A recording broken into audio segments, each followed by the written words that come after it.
The Cadets have taken command. They lead the Hermantown Hawks 5-1. St. Thomas Academy trying to defend their 2011 state championship. Joining me now here in the booth is Dr. Ann Moore from TRIA Orthopedic Center. But more importantly, she's a hockey parent, and her son TJ will be playing for Benilde St. Margaret's tonight in the Class AA championship game. Are you a little nervous? A little nervous, but actually feeling a calm confidence as well. So, all right. Well, Benilde St. Margaret's, of course, has dealt with the most serious injury just about that you can suffer in hockey. And there's been a lot of talk about injuries, concussions, and all kinds of things in recent years in hockey and throughout the sports world. Let's talk about equipment first. Sure. How important is it for parents to make sure their kids have equipment that isn't broken, cracked, and maybe most importantly, that it fits properly? Great. You hit it on the head.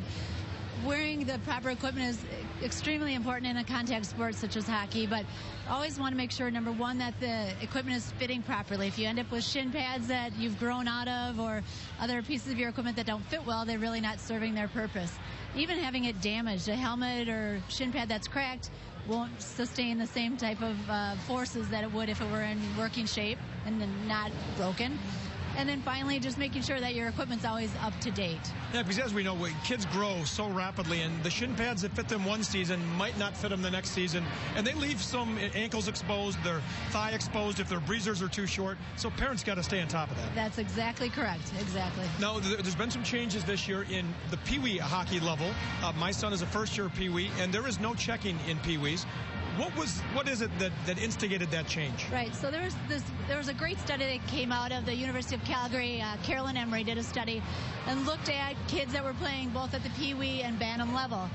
And when they looked at kids that were playing at the Pee Wee level that could check, that was in Alberta versus Quebec that can't check, there was a 3-time higher rate of injuries, serious injuries, including concussions, in the Pee Wees that were checking. So the goal now is to kind of delay that, not that they won't ever check, but to delay it just another couple of years. But more important than that, they really are purporting that we should be teaching them all along the way till they get up to the Bantam level how to check, how to take a check. So that should be part of their training to really put it off until that Bantam level. And I know you'll be tracking stats to see if injuries are in fact being reduced. And then, of course, it's also important that this year there have been changes, not just at the high school level, but throughout youth hockey, stronger enforcement of checking from behind, head contact, those types of things. Right, right.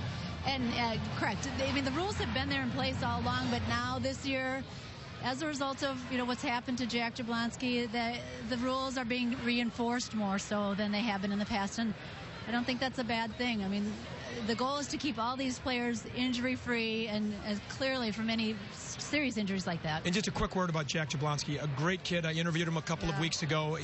The smile on his face is incredible. How has the team been handling this? Clearly, they've gotten to the championship game, and every time they're interviewed afterwards, there's a lot of emotion in their voices.